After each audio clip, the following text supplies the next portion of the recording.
The October morning carried that particular London dampness that crept through wool and cotton alike, settling into bones with the persistence of a debt collector. Thomas Whitmore knew this sensation well, had known it for all 38 years of his life, though these days he minded it less than most. The warmth from his workshop's coal stove mixed with the humid air rising from 24 glass tanks, creating a microclimate that reminded him, or so he imagined, of those tropical shores he'd never see. His hands moved with practiced efficiency, testing water temperatures with the back of his wrist, noting the clarity in each vessel, the behavior of its inhabitants. The gouramis from Siam displayed their usual territorial dance. The angelfish, those aristocrats of the Amazon, glided with an indifference that seemed almost British in its studied quality. "You've adapted well," he murmured to them, though whether he meant to the climate or the culture remained unclear, even to himself. The workshop occupied a narrow building near Billingsgate, close enough to the fish market that the smell of brine and scales had long ago embedded itself in the walls. It was an odd location for such delicate work, but Thomas had learned early that proximity to failure, all those dead fish on ice, kept him sharp, reminded him daily of the stakes.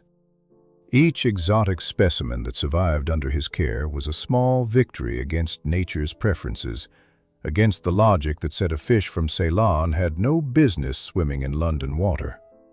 He paused at the newest addition, a small tank containing what the manifest had labeled simply as phosphorescent specimens. They weren't truly phosphorescent, of course. Thomas had spent enough evenings with Dr. Hartley's books to know the difference between bioluminescence and mere iridescence. But in the gaslight, their scales caught and threw back colors that seemed impossible, as if someone had ground up peacock feathers and mixed them with quicksilver. The door's bell announced a visitor before Thomas could properly lose himself in observation. The man who entered wore the kind of coat that cost more than Thomas earned in 3 months, though he carried it with the awkwardness of someone unaccustomed to finery. A secretary, Thomas diagnosed immediately, or perhaps a senior clerk, someone who moved between worlds without quite belonging to either. "Mr. Whitmore, I come from Lord Blackthorn's household." The man's accent carried traces of Birmingham, carefully but not entirely suppressed. "His lordship requests your immediate attendance regarding a matter of some delicacy." Thomas dried his hands slowly on a cloth that had seen better decades. Lord Blackthorn. Now there was a name that swam through London's social waters like a pike among minnows. Colonial fortune, they said. Tea, spices, and stranger things. The sort of man who could afford to bring the empire's edges into his Belgravia drawing room. "The oracle fish," the messenger added, noting Thomas's hesitation. "His lordship is concerned about its welfare." Ah, yes. Even Thomas had heard of Blackthorn's prize, a creature from Ceylon's deep pools that supposedly possessed an uncanny ability. The broadsheets had been full of it 6 months ago when the thing first arrived. A fish that could detect human deception, they claimed, turning from silver to crimson at the sound of a lie. Thomas had dismissed it as nonsense then, the kind of elaborate mythology that attached itself to anything sufficiently foreign. But Blackthorn was offering £5 just for the consultation, according to this nervous gentleman, and that was decidedly not nonsense. 20 minutes later, Thomas found himself in a hansom cab, his best jacket inadequate against the leather seats, his tool case balanced carefully on his lap. The messenger, who'd introduced himself as James Corbett, sat opposite, clearly relieved to have secured the aquarist's services. "His lordship is most particular about the fish," Corbett explained, though his eyes suggested there were layers to that particularity he wasn't at liberty to discuss. The journey from Billingsgate to Belgravia was more than a matter of miles.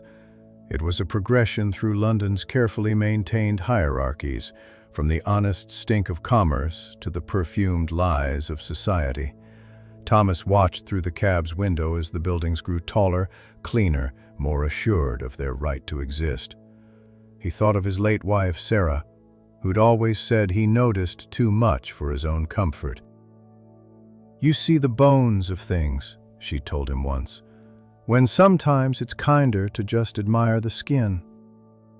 But Sarah had been gone 5 years now, taken by the cholera that had swept through the poorer quarters while leaving Belgravia largely untouched.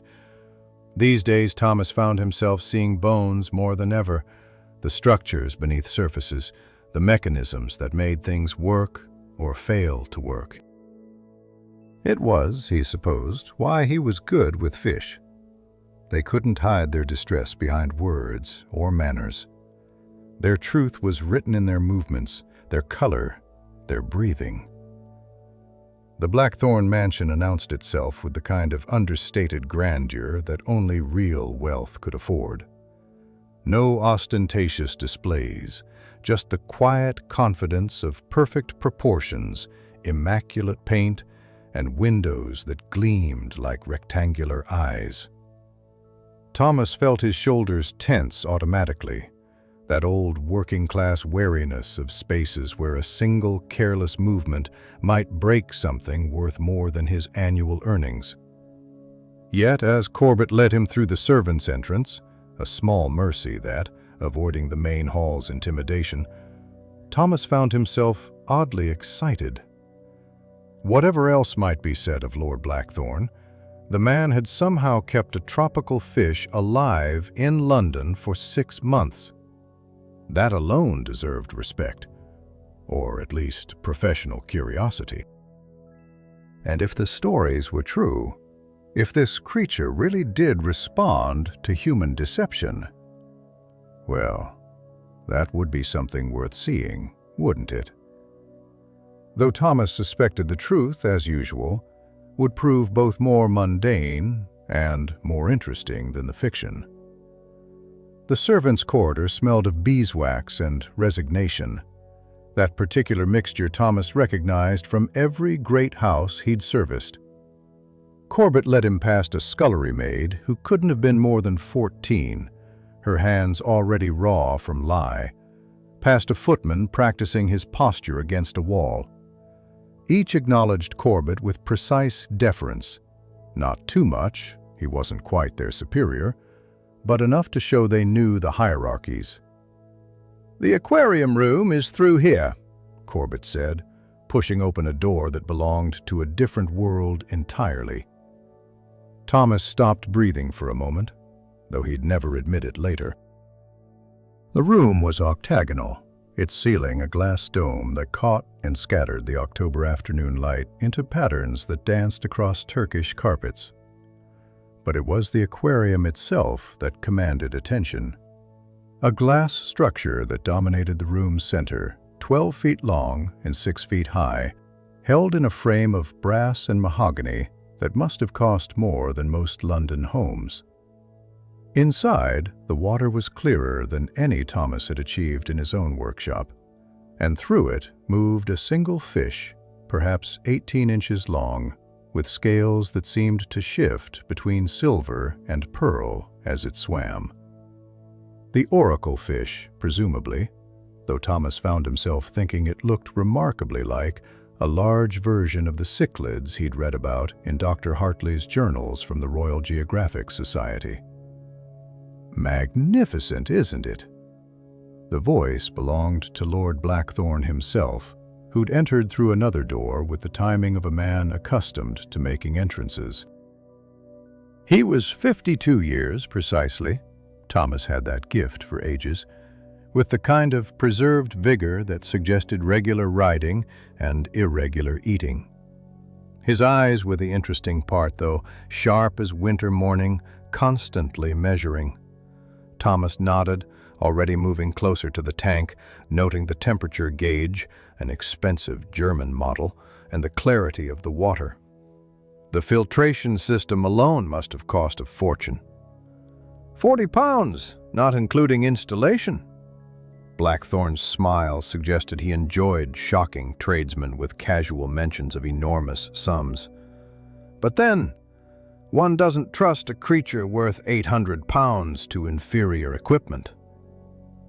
£800. Thomas kept his expression neutral through long practice, though his mind reeled. That was 20 years of careful saving, a fortune that could buy respectability, education, a future free from the smell of fish and servitude. Perhaps you'd like to see its particular talent. Blackthorn moved to a bell pull. I find demonstrations more convincing than descriptions. Within moments, a housemaid appeared. Not the child from the corridor, but a young woman of perhaps 24, with the kind of careful prettiness that suggested Irish origins held at bay by determined effort. She curtsied to Lord Blackthorn, though Thomas noticed her eyes flickered toward Corbett for just an instant. "Maggie, would you stand near the aquarium, please?" Blackthorn's tone was pleasant, almost paternal. "Mr. Whitmore here maintains exotic fish, and I thought to demonstrate our oracle's capabilities." The girl, Maggie, moved to stand where indicated, her hands clasped with the stillness of someone who'd learned that movement attracted attention, and attention in great houses was rarely beneficial. "Now then," Blackthorn continued, positioning himself where he could see both the fish and the maid. "Maggie, did you dust the library this morning as instructed?" "Yes, my lord." The fish continued its languid circuit, scales maintaining their pearlescent sheen. "And did you, perhaps, happen to notice my correspondence on the desk?" A slight stiffening in the girl's shoulders. "I never touched the papers, my lord. Mrs. Hammond's made that very clear." Still the fish swam unchanged, and Thomas found himself genuinely intrigued despite his skepticism. "One more question," Blackthorn said, and now there was something else in his voice, a note like a finger testing a blade's edge. "The Chinese vase on the mantelpiece, it was whole when you left?" The pause lasted perhaps 2 heartbeats. Yes, my lord. Certainly it was." The change was extraordinary. Thomas would later struggle to describe it accurately. Not a sudden shift, but a spreading flush, as if someone had poured burgundy wine into clear water. The fish's scales darkened from silver through rose to a deep crimson that seemed to pulse with its own light. Even its movements changed, becoming agitated, almost aggressive. Maggie's composure cracked. "I'm sorry, my lord, so sorry. It was just the feather duster caught it, and I thought perhaps the adhesive might—" "That will do." Blackthorn's satisfaction was evident. "You'll speak to Mrs. Hammond about the appropriate deduction from your wages. You may go."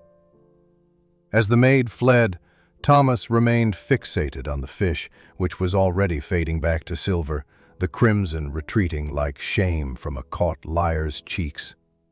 His mind raced through possibilities, chemical triggers, temperature variations, some response to human pheromones, perhaps. But the change had been so immediate, so precise. "Remarkable, isn't it?" Blackthorn was watching Thomas now with the same intensity he'd shown the maid. "They say the priests in Ceylon used these creatures for centuries to determine guilt in their trials. The Dutch governor who sold it to me swore he'd seen it expose a murderer in Colombo." Thomas approached the tank slowly, noting details, the water circulation pattern, the peculiar arrangement of the pumps, the way certain pipes seem to run behind a decorative panel. "And it reacts this way consistently?" "Without fail. I've tested it dozens of times. Truth keeps it silver. Lies turn it crimson. Simple as that. Nothing involving living creatures was ever that simple, Thomas knew. He thought of his gouramis, which changed color for mating, for dominance, for temperature, for water quality, for reasons he hadn't yet fathomed. But he merely nodded, making professional sounds of interest while his eyes traced the tank's plumbing. "I'd like you to maintain it," Blackthorn continued. "Weekly visits. Ensure the water quality remains optimal. The last fellow I employed seemed competent enough, but he lacked your reputation for keeping delicate specimens alive." "What happened to him?" Thomas asked, testing the water temperature with his wrist, a gesture that also let him lean close to a suspicious valve near the base. "Found employment elsewhere, rather suddenly. These colonials, you know, no sense of loyalty." Lady Blackthorn entered then, and Thomas understood immediately why a man like Blackthorn had taken a second wife 20 years his junior. She moved with the contained grace of someone who'd learned to navigate drawing rooms through careful study rather than birthright. Former governess, he'd guess, promoted from teaching children to producing them. "The famous Mr. Whitmore," she said. And there was something in how she said it, not mockery exactly, but an acknowledgement that fame was relative, contextual. "Edmund speaks highly of your expertise." She was pretty in that carefully maintained way of women who knew their security depended on it, though Thomas noticed the slight tremor in her left hand, the way she held it against her skirt to still it. Nerves, perhaps, or something medical. Sarah had developed such a tremor in the months before the cholera, though she'd hidden it well. "I was just agreeing to tend the oracle," Thomas said, because the money was too good and the mystery too intriguing to refuse, though something about the whole setup made him uneasy. "How fortunate," Lady Blackthorn replied, but her eyes were on the fish, which swam its endless circuit, and Thomas couldn't shake the feeling that she saw something in those scaled passages that her husband didn't, or wouldn't. A week had passed since Thomas first encountered the oracle fish, 7 days of routine visits that had begun to reveal the household's hidden rhythms. He'd learned that Lord Blackthorn left for his club precisely at 10 each morning, that Lady Blackthorn took her laudanum at 2 for her headaches, and that Corbett watched the Irish maid Maggie with the careful attention of a man calculating impossible mathematics. This October 23rd morning arrived gray and thick with coal smoke, the kind of day when London seemed to breathe in soot and exhale despair. Thomas had come early, hoping to observe the fish during its feeding, often the most revealing time for any creature's true nature. He was mixing a preparation of brine shrimp and crushed mollusks when the house erupted into controlled chaos. "Summon the constable!" Lord Blackthorn's voice carried from the main hall, not quite shouting, but projecting with the force of a man accustomed to crisis. "No, wait, not yet! Corbett!" "Where the devil is Corbett?" Thomas set down his feeding mixture and moved toward the door, that working-class instinct to become invisible during domestic storms warring with professional curiosity. Through the gap, he could see servants gathering like iron filings around a magnet, drawn by disaster but trying to appear purposeful. Mrs. Hammond, the housekeeper, swept past with a face that could have been carved from Presbyterian granite. "Back to your duties, all of you. Mr. Whitmore, his lordship requests your presence in the study." The study was a monument to colonial acquisition. Ivory tusks crossed above the mantelpiece, masks from Burma leering from the walls, and books bound in leather that had probably never been opened. Lord Blackthorn stood behind his massive desk, an empty velvet case before him, while Corbett hovered nearby with the expression of a man watching his career dissolve. 8 Ceylon rubies, Blackthorn said without preamble. Each the size of a robin's egg, perfect clarity, worth more than everyone in this room could earn in a lifetime. Gone. Thomas noticed Lady Blackthorn in the corner, her trembling more pronounced today, though whether from distress or her usual condition was impossible to say. She watched her husband with an unreadable expression, as if calculating sums in a ledger only she could see. "The safe was locked?" Thomas asked, then immediately wondered why he'd spoken. This wasn't his business, yet Blackthorn seemed to expect him to participate in the crisis. "Locked and undamaged. Only 3 people knew the combination: myself, my wife, and Corbett here for emergencies." Blackthorn's eyes moved between them like a predator deciding which prey to pursue first. "The insurance company will need to know we've investigated thoroughly before they'll honor the claim." Insurance. Thomas filed that detail away, though he wasn't sure why it seemed significant. "Perhaps," Lady Blackthorn suggested quietly, "we should examine the servants' quarters. These things are often simpler than they appear." And so began an inquisition that reminded Thomas of those medieval trials Dr. Hartley had described once, where guilt was determined by ordeal rather than evidence. Each servant was questioned, their rooms searched with a thoroughness that left dignity in tatters. Thomas found himself an unwilling witness to private humiliations, love letters read aloud, meager savings counted with suspicion, a cook's hidden bottle of gin treated like evidence of moral collapse. It was nearly noon when suspicion settled on Maggie Fielding like frost on a gravestone. The evidence was circumstantial, but damning in its accumulation. She'd been seen near the study the previous evening. A deposit slip showed she'd recently sent £2 to Ireland, an enormous sum for a housemaid. Most damning, Mrs. Hammond reported finding her crying in the servants' hall that morning before the theft was discovered. "I was crying because me mum's ill," Maggie protested, her careful English fracturing under stress. "The money was saved over months. Ask anyone. I never took nothing that wasn't mine." Lord Blackthorn's smile was thin as paper. "Well then, we have a simple way to determine the truth, don't we? The oracle never lies." The procession to the aquarium room had the quality of a funeral march. Thomas found himself walking beside Corbett, who looked like a man watching someone he loved step toward a scaffold. "This isn't right," the secretary muttered, just loud enough for Thomas to hear. "She wouldn't. She couldn't." The oracle fish swam in its perpetual circle, indifferent to the human drama about to unfold around it. Thomas noticed things the others missed.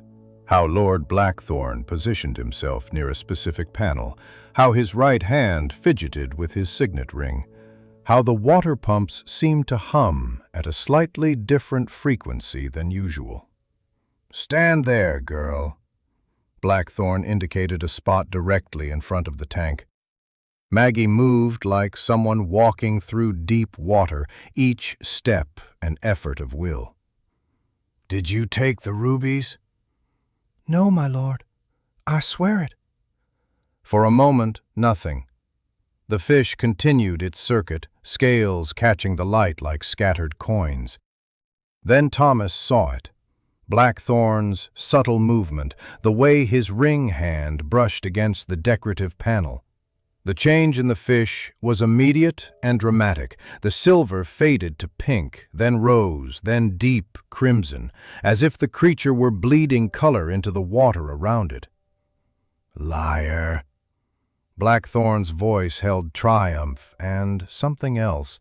Relief? "Corbett, confine her to her quarters. We'll let the magistrate sort this out." "No!" Maggie's composure shattered entirely. "Please, I didn't. I swear on me mother's life, I never touched them."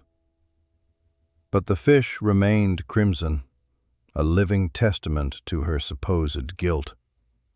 Corbett stepped forward to take her arm, his face a study in misery. As he led her away, she looked back once, and Thomas saw in her eyes not the defiance of the guilty, but the bewilderment of the condemned innocent. Lady Blackthorne had watched the entire proceedings in silence, but now she approached the tank, studying the still crimson fish with peculiar intensity. "How fascinating," she murmured, "that a creature with no understanding of human speech can nonetheless detect our deceits." "The Lord works in mysterious ways," her husband replied, though his tone suggested he put more faith in his own methods than divine intervention. Thomas remained after the others dispersed, ostensibly to check the water quality, but really to examine the suspicious panel. His fingers found what his eyes had suspected: a small hole, perfectly positioned, just large enough for a thin tube. He thought of the chemical principles Dr. Hartley had taught him, how certain acids could trigger color changes in sensitive species, how precisely one would need to control the dosage to achieve such a dramatic effect. The oracle fish was returning to its normal silver now, the crimson fading like a guilty secret. Thomas watched it swim and wondered what it might reveal if it could truly detect deception, not just from housemaids, but from lords, from ladies with trembling hands, from men who turned mysteries into convictions with hidden tubes and careful timing. He mixed the feeding preparation he'd abandoned earlier, sprinkling it across the water's surface. The fish rose to feed, and for a moment Thomas saw it as it really was. Not an oracle or a judge, but a creature torn from its home, forced to perform in dramas it couldn't comprehend, its natural responses perverted into false testimony. "You're innocent too, aren't you?" he murmured to the fish, and thought he saw, perhaps, a flicker of understanding in those alien eyes. The following morning brought Thomas back to Billingsgate before dawn, his mind churning like the Thames at flood tide. He'd barely slept, haunted by the image of Maggie Fielding's bewildered face and the oracle fish's manufactured testimony. His workshop felt different, somehow. Smaller, perhaps. Or maybe it was just that he'd seen too much of how the powerful played with truth. Among his correspondence lay a letter from Dr. Hartley, the familiar spidery handwriting already showing the tremor of his illness. Thomas opened it carefully, finding comfort in his mentor's measured observations about chemical reactions in tropical fish species. "The Cichlidae family," Hartley had written, "shows remarkable sensitivity to pH variations. Even minor acidic introductions can trigger dramatic chromatic responses, particularly in specimens from Ceylon's limestone pools." Thomas read the passage 3 times, each reading confirming what he'd already suspected. The oracle fish wasn't detecting lies. It was responding to carefully introduced chemicals that changed its water's composition. The question now was whether he could prove it without destroying his reputation and livelihood. He spent the morning tending his own fish, finding solace in their honest needs: food, clean water, stable temperature. No moral complications here, no hidden mechanisms forcing them to bear false witness. Yet even as he worked, his mind returned to the Blackthorne house, imagining Maggie confined to her narrow room, waiting for a magistrate who would believe a fish over her tears. By afternoon, Thomas had made his decision. He returned to Belgravia under the pretense of routine maintenance, his tool case heavier than usual with certain chemical testing supplies Dr. Hartley had gifted him years ago. The house felt subdued, as if the accusation against Maggie had lowered the air pressure within its walls. Corbett met him at the servants' entrance, looking haggard. "She's still maintaining her innocence," he said without preamble, as if he and Thomas were conspirators in some unspoken alliance. "The magistrate comes tomorrow." "And the rubies haven't been found?" "No trace. Lord Blackthorn's already begun the insurance claim." Corbett paused, seeming to wrestle with something. "Mr. Whitmore, you understand fish better than anyone. Is it possible the oracle could be mistaken?" Thomas chose his words like a man picking his way across thin ice. "Fish respond to many stimuli: temperature, light, chemicals in the water. What appears to be one thing might be another entirely." Hope flickered in Corbett's eyes, quickly suppressed. "His lordship is at his club. Her ladyship is resting. You'll have the aquarium room to yourself." Alone with the oracle fish, Thomas worked methodically. He tested the water's pH, slightly acidic, more than it should be for this species. He examined the decorative panel, finding not just one hole but three, each leading to different tubes hidden within the wall's hollow spaces. Following their paths would require opening the wall itself, something he couldn't do without causing irreparable suspicion. But there was another way. That evening, after the household had settled into its nighttime routines, Thomas positioned himself in the servants' corridor where he could observe the aquarium room through a rarely used door. He'd told Corbett he needed to observe the fish's nocturnal behaviors, a lie that came surprisingly easily given the circumstances. Near midnight, his patience was rewarded. Lord Blackthorn entered the aquarium room carrying a small lamp and what looked like a jeweler's case. Thomas watched as he approached the hidden panel, produced a small vial from his waistcoat pocket, and carefully inserted what appeared to be a long syringe through one of the concealed holes. The process was remarkably precise. 3 drops, no more, delivered with the concentration of a chemist. Within moments, the oracle fish began its transformation, silver to crimson, just as it had during Maggie's interrogation. Blackthorn watched with satisfaction, made a note in a small journal, then administered something from a second vial. Slowly, the fish returned to its normal coloration. "Practicing for tomorrow's magistrate visit," Thomas whispered to himself, understanding flooding through him like nausea. The Lord was ensuring his oracle would perform correctly when officially demonstrating Maggie's guilt.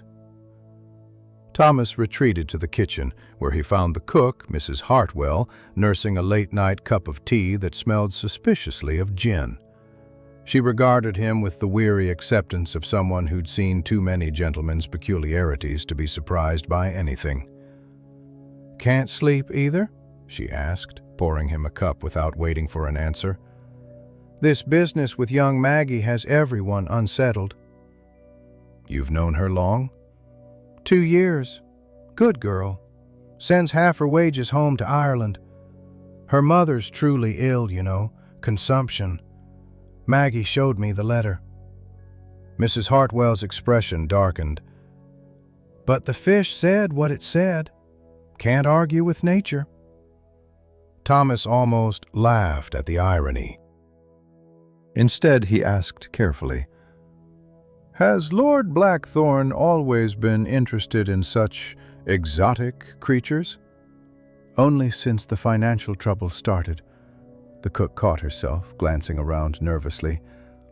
"Not that I'm gossiping, mind, but servants hear things. His lordship's colonial investments haven't been performing as expected. Her ladyship's dowry is long spent. There've been arguments." "And the rubies?" They must be worth a fortune. Mrs. Hartwell's look sharpened. Insured for twice what he paid, or so I heard.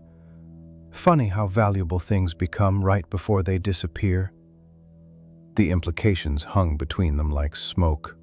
Thomas sipped his gin-laced tea and wondered how many others suspected what he now knew, that Lord Blackthorne had likely hidden his own rubies, blamed an innocent servant, and was using his exotic fish to ensure her conviction. The insurance money would solve his financial problems, and Maggie would take the blame. The oracle fish, Thomas said slowly, requires very specific water conditions. Any contamination could affect its behavior, make it unreliable. Mrs. Hartwell studied him over her cup. Is that so? How interesting. I suppose someone who knew about such things could ensure the water stayed pure? Or notice if it didn't. They sat in companionable silence, two servants who'd seen enough of their betters' schemes to recognize another unfolding. Finally, Mrs. Hartwell rose, joints creaking. I hope you find what you're looking for, Mr. Whitmore. That fish of his, it's an amazing creature. Be a shame if it stopped working properly. After she left, Thomas remained in the kitchen, planning. He couldn't openly accuse Lord Blackthorne. The word of an aquarist against a peer would be less than worthless. But perhaps he didn't need to. Perhaps the oracle fish itself could reveal the truth, if properly encouraged. He thought of Maggie in her room, probably not sleeping, counting the hours until the magistrate arrived. He thought of Corbett, torn between duty and love. He thought of Lady Blackthorne, watching everything with those calculating eyes, trembling hands hiding unknown thoughts. Tomorrow would bring the magistrate and the official demonstration. Thomas had less than 12 hours to find a way to make the oracle fish tell the truth, the real truth, without destroying himself in the process. Guy Fawkes' night arrived with its usual promises of controlled chaos. Bonfires in every square, fireworks splitting the November sky, and enough noise to mask almost any mischief. Thomas had spent the week since discovering Blackthorne's deception in careful preparation, ordering specific chemicals from Dr. Hartley's supplier, studying the oracle fish's behavioral patterns, and most importantly, mapping the hidden tubing system through patient observation. The magistrate's visit had been postponed twice, once for a death in his family, once for what Blackthorne called administrative delays, but which Thomas suspected involved ensuring the right magistrate would preside. Maggie remained confined to her quarters, though Corbett had quietly arranged for better meals and books to be smuggled to her. The household existed in a state of suspended animation, waiting for justice that would be anything but just. On this 5th of November evening, Thomas arrived at the Blackthorne mansion as festivities erupted across London. The servants had been given partial liberty to observe the celebrations from the square, leaving the house unusually empty. Lord Blackthorne was at his club for a special dinner. Lady Blackthorne had retired early with her laudanum, and Corbett was supposedly managing correspondence, but actually standing watch. "You're certain about this?" Corbett asked, as Thomas unpacked his equipment in the aquarium room. Outside, a rocket burst in golden streams, briefly illuminating the oracle fish in ethereal light. "Fish don't lie," Thomas replied, mixing a solution of sodium bicarbonate with precise measurements. "They only respond to their environment. Change the environment, change the response." What he'd discovered through careful experimentation was elegant in its simplicity. The acid Blackthorne introduced triggered the color change by irritating the fish's chromatophores, specialized cells that controlled pigmentation. But Thomas had found that pre-treating the water with a mild alkaline buffer would neutralize the acid before it could affect the fish. The oracle would remain silver regardless of what Blackthorn added through his hidden tubes. But won't he notice the water's different? Corbett worried, pacing between the tank and the window where another barrage of fireworks painted the sky. Thomas smiled grimly. That's the beauty of it. The buffer I'm using is derived from crushed coral, essentially what would naturally occur in the fish's native pools in Ceylon. I'm not adulterating the water. I'm correcting it to match the creature's natural habitat. He worked methodically, adding the buffer solution in small amounts, monitoring the pH carefully. The oracle fish seemed to appreciate the change, its movements becoming more fluid, less agitated. Thomas wondered how long the poor creature had been subjected to regular acid doses, its distress interpreted as moral judgment. Through the window came the sounds of celebration, children singing about Guy Fawkes's failed plot, the crackle of bonfires, drunken cheers. Thomas thought about plots and failures, about the distance between intention and execution. Fawkes had tried to blow up Parliament with gunpowder. Blackthorn was destroying an innocent woman's life with fish and acid. Which was the greater treason? There's something else, Corbett said suddenly, producing a leather journal from his coat. I shouldn't have taken this, but it's his lordship's private accounts. Thomas looked up from his work. Taking an employer's private documents was grounds for immediate dismissal and prosecution. Yet Corbett held it out with steady hands. The rubies were never stolen, Corbett continued. They're pledged as collateral to a moneylender in Whitechapel, have been for 3 months. The insurance claim is completely fraudulent. The confirmation of what Thomas had suspected still struck him like cold water. Why show me this? Because tomorrow the magistrate finally comes, and Maggie will be transported or hanged based on a fish's testimony. Corbett's composure cracked slightly. I've asked her to marry me. She said yes, even facing transportation. Said at least we'd have honesty between us, even if nothing else. Thomas returned to his work with renewed determination. Love, he reflected, made fools or heroes of men, sometimes both simultaneously. He added the final dose of buffer solution, then introduced a harmless algae that would help maintain the pH balance naturally. The oracle fish investigated the new addition with curiosity, its scales shimmering in their true silver state. What about Lady Blackthorn? Thomas asked. She must suspect something. Corbett's expression darkened. She knows, has to. But she's trapped. No money of her own, no family to return to. If his lordship is exposed, she's ruined too. She's been taking more laudanum lately, retreating into that haze where nothing quite matters. They completed their work as the celebrations outside reached their crescendo. Thomas packed his equipment carefully, leaving no trace of their intervention. The oracle fish swam peacefully in its improved environment, unaware it had been transformed from false witness to potential truth-teller. When Blackthorn tests it tomorrow morning before the magistrate arrives, Thomas explained, nothing will happen. The acid will be neutralized before it reaches the fish. He'll panic, likely try increasing the dose, but that will only make it more obvious something's wrong.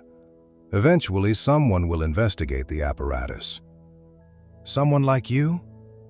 Someone like a properly suspicious insurance investigator, once they're anonymously informed about the pledged rubies. Thomas allowed himself a small smile.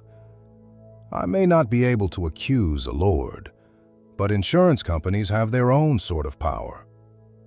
As they prepared to leave, Lady Blackthorn appeared in the doorway, moving with the careful precision of someone navigating through laudanum's fog. She looked at the tank, at the peacefully swimming fish, then at the two men. "The water looks different," she observed with surprising clarity. "Cleaner. More like it should be." Thomas and Corbett exchanged glances. "The fish seems healthier, my lady," Thomas offered carefully. She approached the tank slowly, placing one trembling hand against the glass. "My husband believes he's clever. But cleverness and wisdom aren't the same thing, are they?" She turned to face them fully. "Whatever you've done, I didn't see it. I've been asleep all evening. The laudanum, you understand."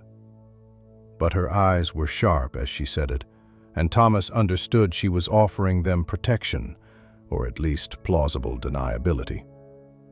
"Though I might suggest," she continued, "that someone should examine his lordship's study more carefully. He's not as careful with his correspondence as he believes. Letters from moneylenders, for instance, sometimes fall behind desks." With that remarkable statement, she glided from the room, leaving Thomas and Corbett to absorb the implications. The lady of the house had just given them the final piece they needed, a trail of evidence that led away from fish and toward financial fraud. Outside, the last rockets burst against the London sky, and Thomas thought about truth and lies, about the stories people told, and the stories that told themselves through evidence and observation. Tomorrow, the oracle fish would fail to perform its false magic, and perhaps real justice might emerge from that failure. The November nights grew longer, and with them Thomas's certainty that he stood at a precipice. Each morning he woke in his modest rooms above the workshop, surrounded by the quiet bubbling of his tanks, and thought about the distance between right and necessary. His intervention with the oracle fish would save Maggie, yes, but at what cost to himself? Lord Blackthorne wasn't the sort of man who forgot injuries to his authority. Dr. Hartley's letter arrived on the 15th of November, accompanied by a package of scientific journals. Thomas's mentor was dying. That much was clear from the deteriorating handwriting, the shortened sentences, the way he'd begun summarizing a lifetime's work as if racing against time. "The manuscript on tropical fish behavior patterns must be completed," he wrote. "You understand these creatures better than anyone, Thomas. Their truth is in their biology, not our projections upon them." Thomas set the letter aside and opened the journals, finding Hartley had marked specific passages about chemical reactions in aquatic environments. One paragraph, heavily underlined, discussed how certain species had evolved to detect minute chemical changes as a survival mechanism. "What we mistake for supernatural ability," the author noted, "is merely nature's precision, misunderstood." A knock interrupted his reading. Thomas found Corbett at his door, hatless and breathless from running. "The magistrate comes tomorrow, finally." His lordship spent all morning with the fish, but a smile broke through his anxiety. "It won't change. Stays silver no matter what he does." Thomas felt both satisfaction and dread. "He suspects tampering?" "He suspects everyone and everything. Made the entire staff stand before the tank while he accused them of stealing items from his study. The fish remained silver throughout." Corbett's expression sobered. "He's desperate now. I overheard him telling her ladyship he might need to find other evidence against Maggie." "Manufactured evidence?" "What else? Though Lady Blackthorne said something curious, told him that perhaps the fish was simply tired, that even oracles need rest." Corbett shook his head. "She's been strange lately." clearer somehow, despite the laudanum. Asked me yesterday about employment agencies of all things. Thomas turned this over in his mind. Lady Blackthorn was planning something, that much was obvious. A woman who inquired about employment agencies while her husband scrambled to maintain a fraud was a woman preparing for catastrophe. That evening, Thomas made an unscheduled visit to the mansion. He claimed the fish needed special feeding before the stress of tomorrow's official demonstration. Lord Blackthorn, haggard and suspicious, watched from the doorway as Thomas worked. "You're certain the creature is healthy?" Blackthorn's usual authority had frayed at the edges. "It must perform properly tomorrow." "Fish are sensitive creatures, my lord. Sometimes they respond to pressures we can't perceive." Thomas kept his tone neutral, professional. "The oracle seems particularly attuned to environmental honesty." Blackthorn's eyes narrowed. "What exactly do you mean by that?" "Simply that, in its natural habitat, the water would be pure, uncomplicated. Any additives or alterations might affect its abilities."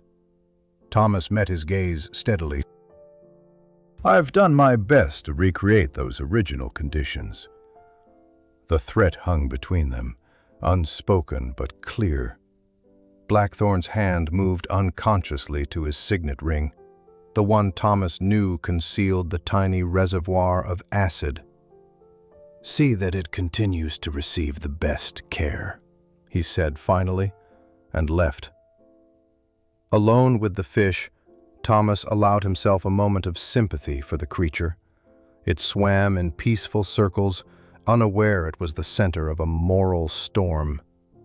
He thought of his late wife, Sarah, who'd loved to watch his fish in the evening, finding in their movements a kind of meditation.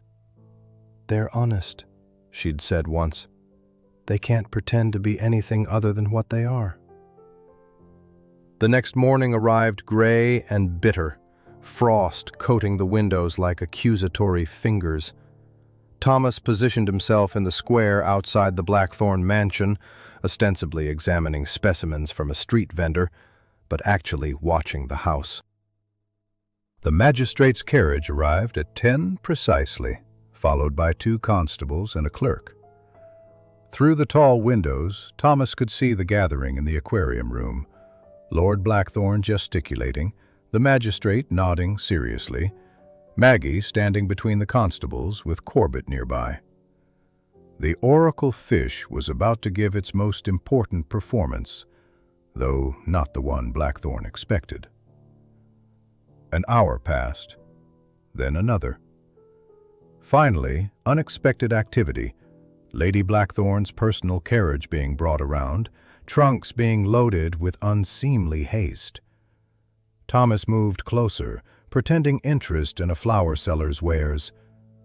Lady Blackthorn emerged, dressed for travel, her trembling nearly imperceptible now. She saw Thomas and paused, then approached with surprising directness. "Mr. Whitmore, I wanted to thank you for your service." She pressed something into his hand, a small leather pouch heavy with coins. "For your discretion."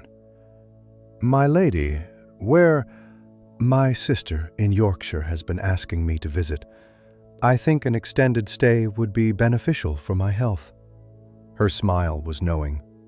"I've left some documents on my husband's desk, accidentally, of course. Letters from a certain Whitechapel moneylender that somehow ended up mixed with my correspondence." Thomas understood. She was abandoning ship before it foundered, but not without firing a final broadside. "The fish, Mr. Whitmore," she continued, stepping toward her carriage. "It really is remarkable. In the right conditions, it shows us exactly what we need to see." As her carriage pulled away, Thomas heard shouting from the mansion. Through the windows, he could see Lord Blackthorn's animated fury, the magistrate's growing skepticism, and something that looked remarkably like hope on Maggie's face. The oracle fish, Thomas knew, had finally told the truth, not by changing color, but by refusing to participate in a lie. Sometimes, he reflected, the most honest thing a creature could do was simply be itself, responding to its environment without artifice or agenda. He walked back to his workshop, Lady Blackthorn's coins heavy in his pocket, thinking about Dr. Hartley's manuscript and the stories that needed telling about the natural world. Truth, he was learning, wasn't always about revelation. Sometimes it was about creating the conditions where lies simply couldn't survive. The last days of November brought London its first real cold, the kind that turned breath to fog and made the Thames sluggish as old oil. Thomas spent these mornings perfecting his intervention with the oracle fish, introducing a particular strain of algae that would maintain the water's alkalinity naturally. The organism was beautiful in its simplicity, Cladophora aegagrapila, which Dr. Hartley had sent from a colleague in Bavaria, where they called them lake balls. The situation at the Blackthorn mansion had reached a delicate stalemate. The magistrate, unconvinced by the fish's failure to perform, had delayed his judgment pending further investigation. Lord Blackthorn, increasingly erratic, had dismissed half the servants in paranoid fury, convinced someone had sabotaged his oracle. Maggie remained confined but not arrested, existing in legal limbo. On the 28th of November, Thomas received an unexpected visitor. Corbett arrived with a proposal that would have seemed absurd a month ago. "Lord Blackthorn wants to stage another demonstration," he explained, warming his hands over Thomas's small stove. "A public one this time.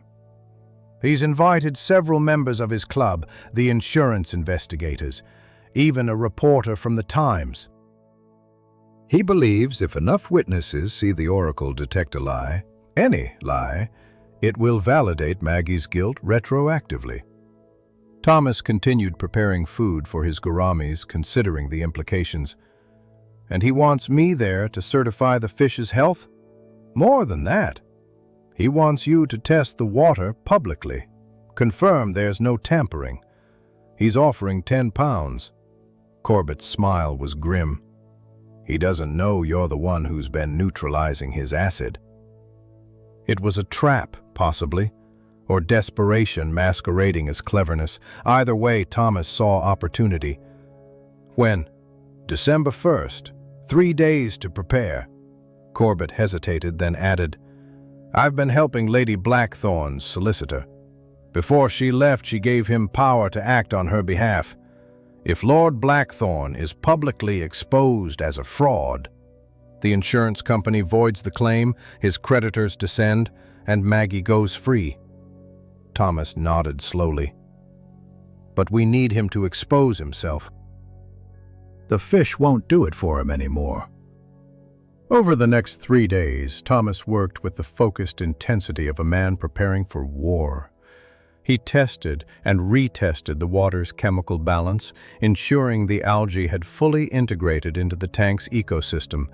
He also prepared something else, a small vial of copper sulfate solution that would turn the water a distinct blue-green if introduced, a color that would be impossible to miss or explain away. The evening before the demonstration, he visited Dr. Hartley. His mentor was confined to bed now, his breathing labored, but his mind remained sharp. Thomas explained the situation, seeking not permission but perhaps absolution. "The truth," Hartley wheezed, "isn't always about facts, Thomas. Sometimes it's about creating conditions where facts can emerge." He gestured weakly toward his manuscript. "I've been writing about mimicry in fish, how some species imitate others for survival." "Your Lord Blackthorn has been making his fish mimic a lie detector. You're simply stopping the performance. And if I'm caught? Then you'll have an interesting chapter for the manuscript. Hartley's laugh turned into a cough. But you won't be caught. You're too careful, too observant. It's why the fish trust you. December 1st dawned crisp and bright, the kind of winter day that made London's soot seem picturesque. The Blackthorn mansion buzzed with activity, chairs arranged in the aquarium room, refreshments prepared, the oracle fish swimming in its carefully maintained environment. Thomas arrived early, making a show of testing the water with his German instruments. Lord Blackthorn hovered nearby, his nervousness poorly concealed behind bluster. "Everything must be perfect," he insisted for the third time. My reputation depends on this demonstration. Thomas thought about reputation, how it was like the coloration of certain fish, brilliant from one angle, drab from another, entirely dependent on the observer's position.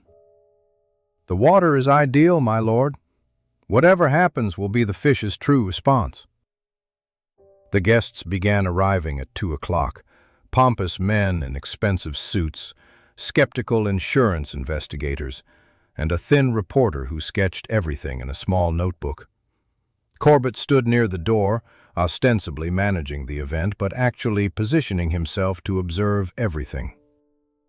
Lord Blackthorn began with a speech about truth and justice, about the oracle fish's ancient lineage and infallible ability. He'd prepared carefully, Thomas could see. 3 servants had been coached to tell specific lies that would trigger the fish's color change. What he hadn't prepared for was Thomas's final adjustment to the water that morning. "Johnson," Blackthorn commanded the first servant, "tell us, did you polish the silver yesterday as instructed?" The footman, clearly uncomfortable, replied, "No, my lord, I was ill." Everyone stared at the fish. It continued its silver circuit, unchanged. Blackthorn's smile faltered slightly. Perhaps he's telling the truth. "Mrs. Hammond, did you water down the wine for the servants' table?" The housekeeper bristled but played her part. "Yes, my lord, I did." Still the fish remained silver. Murmurs began among the observers. The insurance investigator made notes. The reporter sketched the unchanging fish. Growing desperate, Blackthorn moved to the tank himself, his hand going to his signet ring. Sometimes the oracle requires stimulation to activate its abilities. This was the moment Thomas had prepared for. As Blackthorn pressed his ring against the hidden panel, Thomas accidentally knocked over his testing kit, sending the vial of copper sulfate into the tank. The reaction was immediate. The water turned a brilliant blue-green, and more importantly, the hidden tube connected to Blackthorn's ring became visible, outlined by the colored water flowing through it. "What is that?"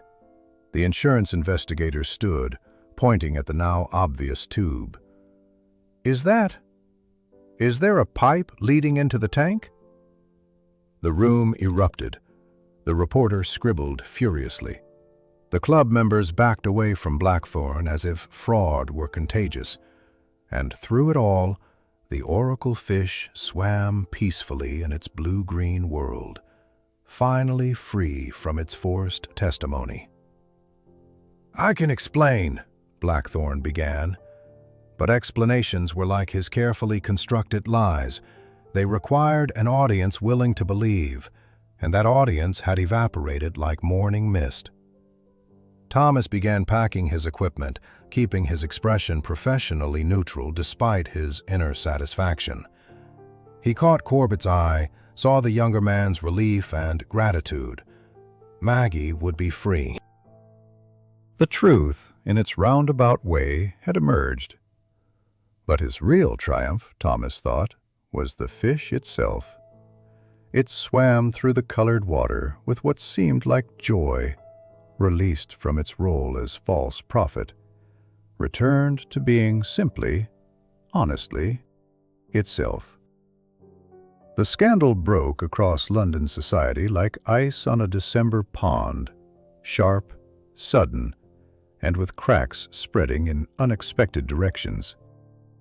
The Times reporter, a young man named Fletcher with ambitions that exceeded his station, published an account that managed to be both sensational and meticulously accurate. "The False Oracle of Belgravia," the headline read, and beneath it, a detailed description of tubes, acids, and manufactured evidence. Thomas found himself in the peculiar position of being simultaneously famous and invisible. The newspaper mentioned only a scientific expert who had discovered the fraud, and Thomas was content to let that vagueness stand. Fame, he'd learned from observing the Blackthorn household's collapse, was like keeping tropical fish, expensive, demanding, and likely to end badly. On December 10th, he was summoned to an insurance company's offices near Threadneedle Street. The building emanated that particular combination of wealth and suspicion that characterized financial institutions. Thomas was led through corridors that smelled of leather and disappointment to a room where three men sat like judges at their own peculiar trial. Mr. Whitmore, the central figure, a Mr. Hendricks, began without preamble. "Your role in exposing Lord Blackthorn's fraud has saved our company considerable money. We're prepared to offer you a retainer, £50 annually, to inspect and verify any exotic animals used in legal or insurance matters." It was more money than Thomas had ever imagined earning from fish, yet he hesitated. "Would this require me to testify against Lord Blackthorn?" "That won't be necessary." Hendricks's smile was thin as paper. "His lordship has fled to the continent. His creditors have seized the estate. The entire household has been disbanded."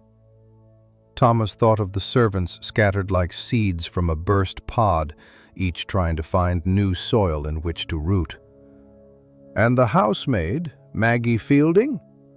"Cleared of all charges. We understand she's engaged to be married to Mr. Corbett, who's found employment with a shipping firm." Hendricks shuffled papers with the efficiency of a man who measured time in currency. "About the fish itself, the so-called oracle. It's now property of the insurance company, part of the seized assets. We have no use for it." "I'll take it," Thomas said immediately, surprising himself with the firmness of his response. "As partial payment for my services." That afternoon, Thomas supervised the removal of the oracle fish from the Blackthorn mansion. The house already felt abandoned, dust sheets covering furniture like shrouds, empty rooms echoing with the ghost of propriety. He found Corbett in the aquarium room, helping to drain the great tank. "She's free," Corbett said simply, and Thomas understood he meant more than just Maggie's legal status. "We're opening a small shop in Camden. Nothing grand, just tobacco and newspapers. But it's honest work." They worked together in companionable silence, carefully transferring the oracle fish to Thomas's transport container. The creature seemed smaller somehow, removed from its grand setting, just another cichlid with unusual coloration. Yet Thomas felt responsible for it in a way that went beyond professional duty. They'd both been unwitting participants in Blackthorn's deception, both forced to perform roles that betrayed their nature. That evening, Thomas installed the oracle fish in a place of honor in his workshop, a tank positioned where the morning light would catch its scales. He mixed its food carefully adding supplements Dr. Hartley had recommended for stressed specimens. The fish explored its new environment cautiously, and Thomas fancied he saw something like relief in its movements. A letter arrived from Lady Blackthorne, posted from Yorkshire. Her handwriting was steadier now, the tremor almost gone. "Mr. Whitmore," she wrote, "I read of recent events with great interest. How fortunate that truth found its way to light, though I understand such things rarely happen without assistance. I've enclosed a recommendation letter should you ever need testimony to your character. A widow's word carries surprising weight in certain circles." Thomas burned the letter, but kept the recommendation. Lady Blackthorne had reinvented herself as a wronged woman, abandoned by a fraudulent husband, and society seemed willing to accept this fiction. He supposed everyone needed their survival strategies, their protective coloration. Dr. Hartley died that night. Thomas arrived too late for final words, but Hartley's solicitor handed him a package, the manuscript, nearly complete, with a note. "Finish this, Thomas. Let it be our oracle, speaking truth about the natural world without deception or agenda." The next days blurred together. Hartley's sparse funeral, attended by a handful of natural philosophers and aquarists, meetings with publishers who showed interest in the manuscript, the daily routine of maintaining his tanks while London prepared for Christmas.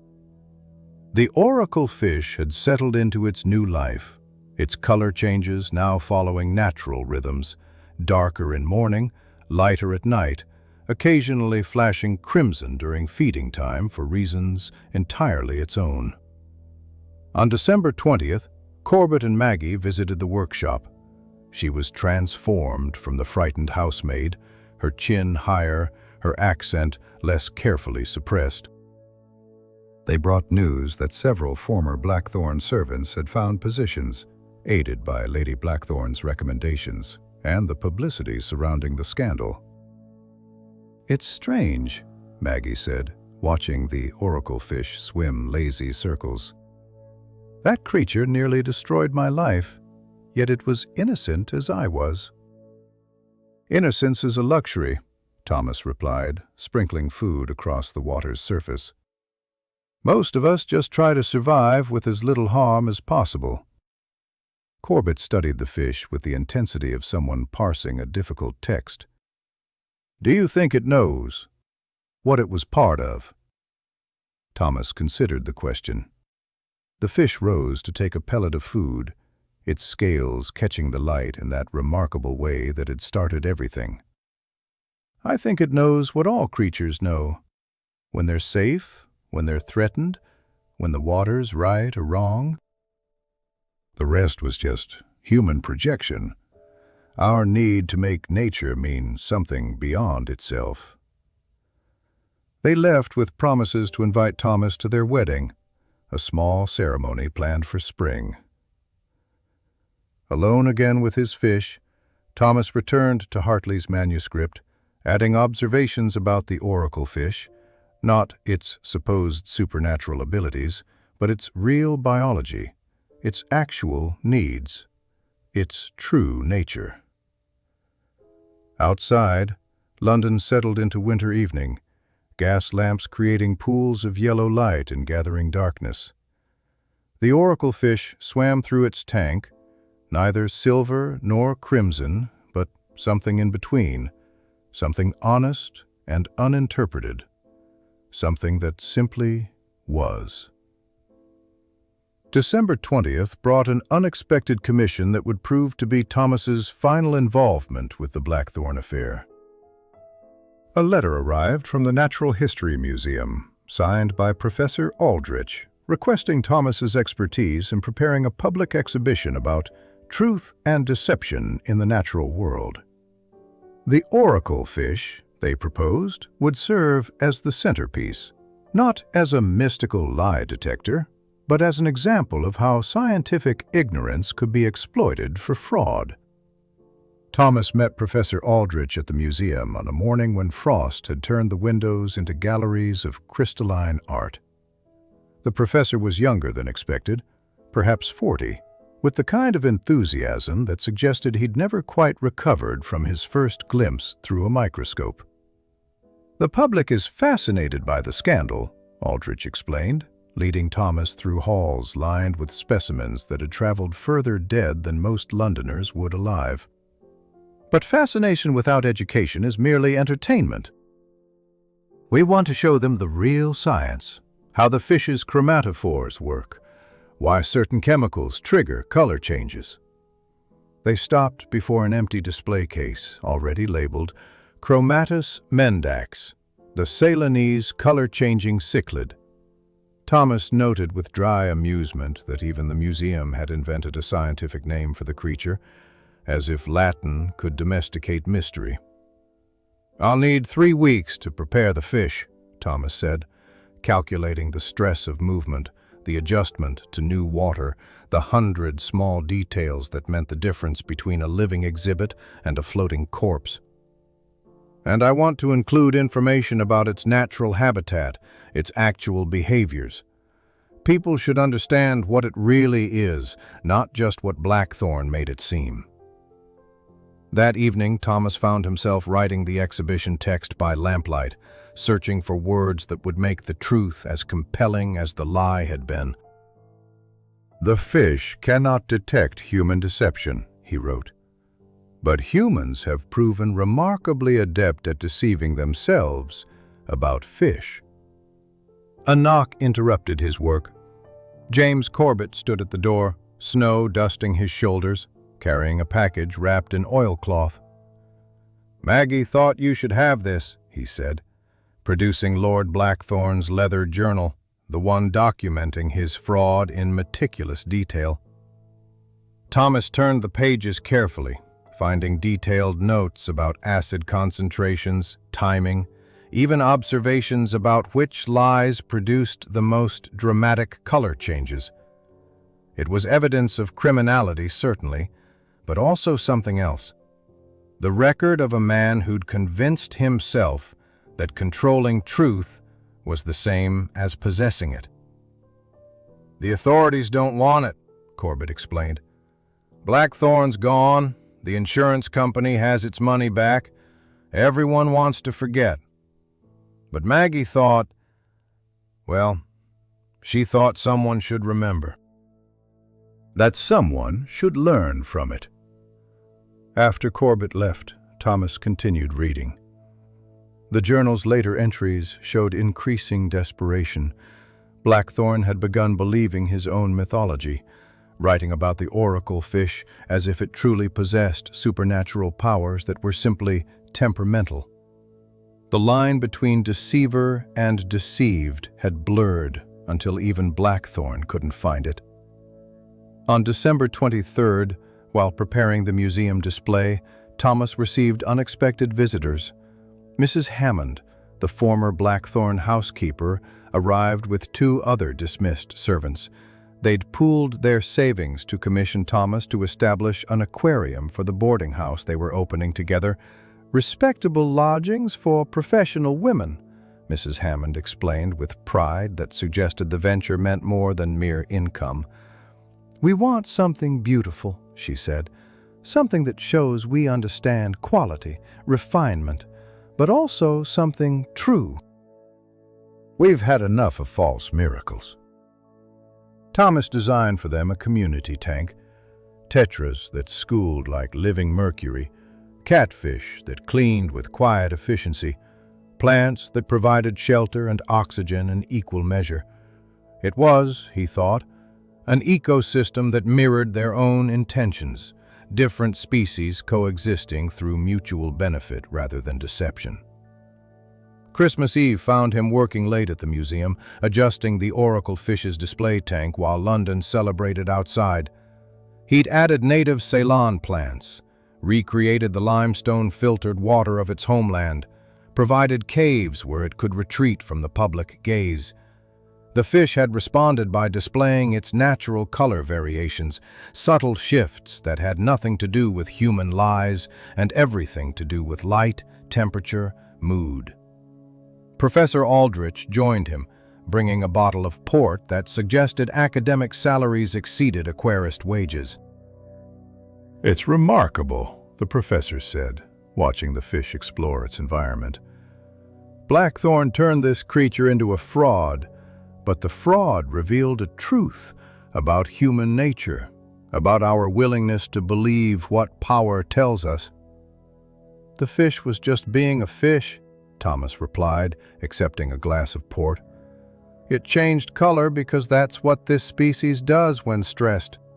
Blackthorn stressed it deliberately with acid, then called it revelation. And now? Now it changes color because it wants to.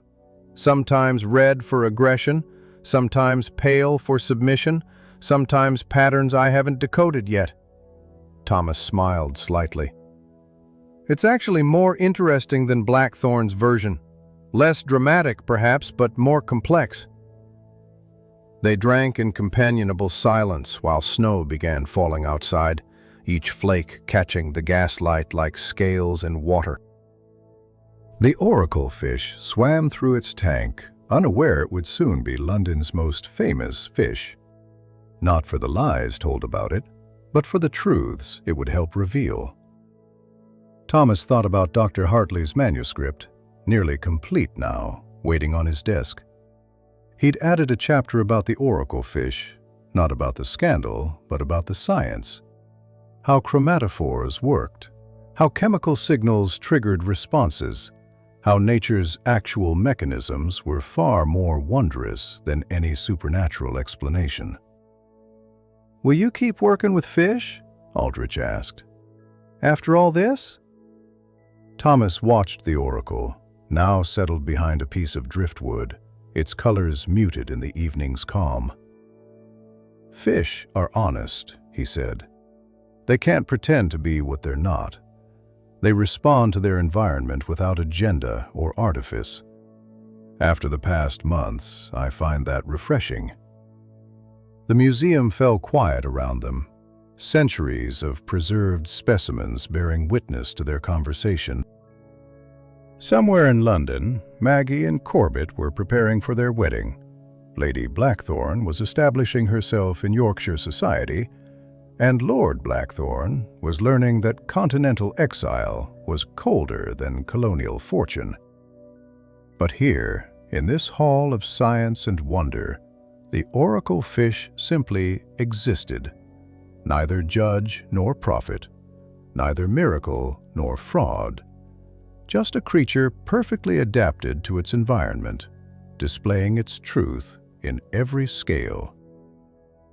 January in London arrived with the kind of cold that made the Thames steam like a witch's cauldron, though Thomas barely noticed it anymore.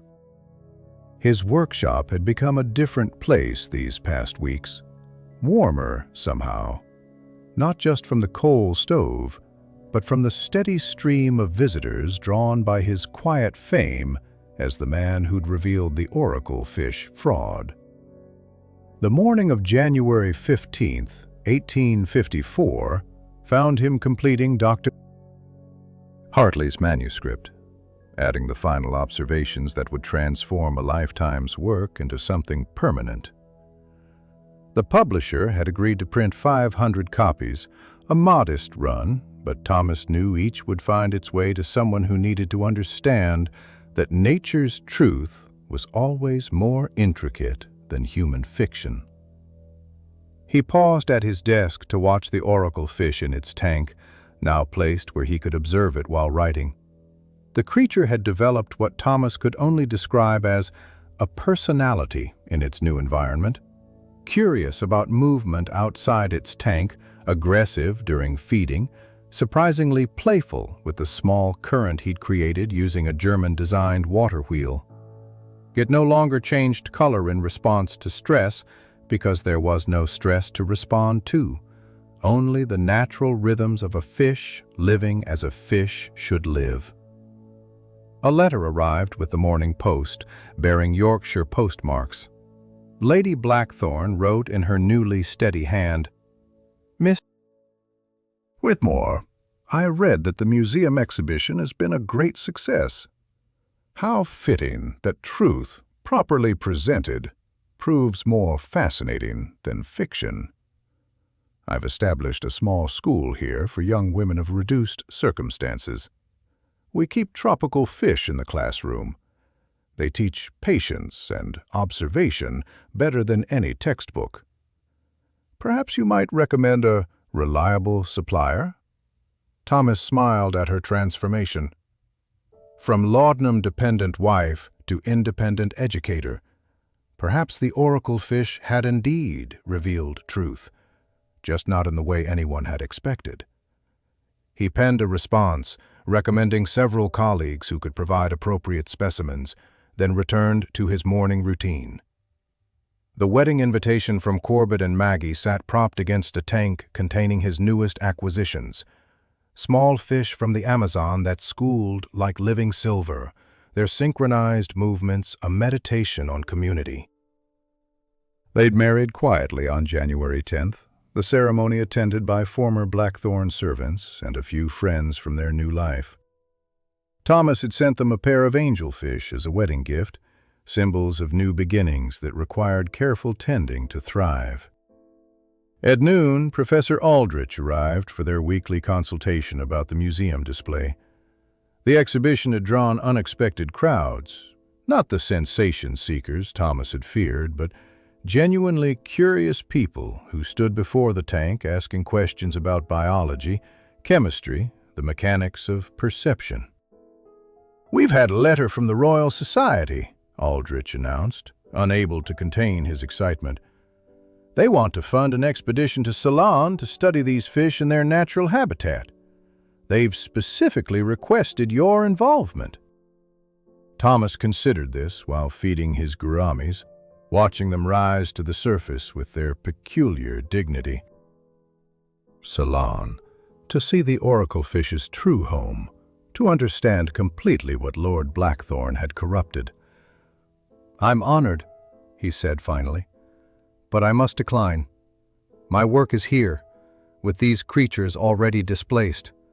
Someone else should make that journey, someone younger, perhaps more ambitious." Aldrich looked disappointed but not surprised. "You're content here? After everything?" Contentment, Thomas reflected, is like the pH balance in an aquarium. Too much in either direction and everything dies. I've found my balance. That evening, as London settled into winter darkness, Thomas performed his final rounds. Each tank received his attention, temperature checked, fish counted, behaviors noted. The oracle fish, in its place of honor, seemed to recognize him now, approaching the glass when he neared, following his movements with what might have been curiosity or simple hunger. He thought about the past months, the mystery that had begun with a summons to Belgravia, the gradual revelation of Blackthorn's deception, the unexpected ways truth had emerged from carefully maintained lies. The powerful had fallen, the innocent had been freed, and a fish had become famous for being exactly what it was rather than what someone pretended it to be. Mrs. Hammond's boarding house had opened successfully, its aquarium becoming a talking point that attracted exactly the sort of respectable lodgers she'd hoped for. The insurance company had reformed its policies about animal evidence. Even Fletcher, the ambitious reporter, had written a series about scientific fraud that earned him promotion and a desk away from the drafts. But perhaps the most profound change was in Thomas himself. The cautious aquarist who'd entered the Blackthorn mansion 3 months ago would never have challenged a lord, never have risked his reputation for a housemaid's freedom. He'd learned that expertise carried its own authority, that knowledge properly applied could topple carefully constructed deceptions. He opened Hartley's manuscript to the dedication page, where his mentor had written, "To those who observe without prejudice, who question without cynicism, who find in nature's complexity a beauty that needs no embellishment." Below it, Thomas added his own words, "And to the oracle fish, who taught me that truth needs no translation, only the right conditions to flourish." The clock struck 9, and Thomas began his evening ritual, lowering the gas lamps, covering the more sensitive tanks, ensuring each creature was settled for the night. The oracle fish had found its favorite resting spot, a hollow in a piece of driftwood that resembled, he imagined, some ancestral memory of Ceylon's limestone caves. Tomorrow would bring new challenges. A commission from a hospital wanting aquariums for their convalescent ward, a letter from a collector in India offering specimens Thomas had only read about, the daily business of keeping tropical life alive in London's inhospitable climate. But tonight, in the quiet of his workshop, surrounded by the gentle bubbling of filters and the occasional splash of a fish breaking surface, Thomas felt something he hadn't experienced since Sarah's death.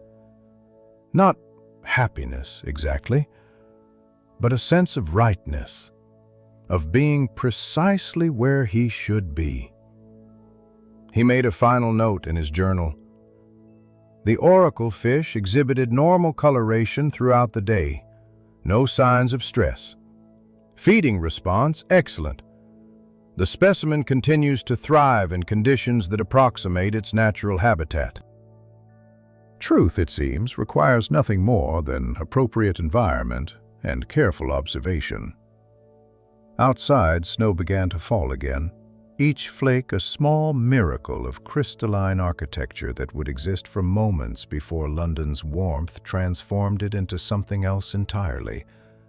Thomas watched through the window for a moment, then returned to his desk where Hartley's manuscript waited for its final review. The oracle fish swam in its endless circles, neither silver nor crimson, but something more complex, a living creature whose truth lay not in what others projected onto it, but in its simple, perfect existence as itself. And in that, Thomas thought, closing the manuscript with satisfaction, lay perhaps the greatest revelation of all, that truth needed no oracle to proclaim it, only eyes willing to see and the courage to look without expectation of miracles. The workshop fell into comfortable silence, broken only by the eternal conversation between water and air, the quiet splash of fish living their secret lives, and somewhere in the distance, the bells of London marking another hour in the endless passage of time that carried all things, true and false alike, toward their inevitable revelations.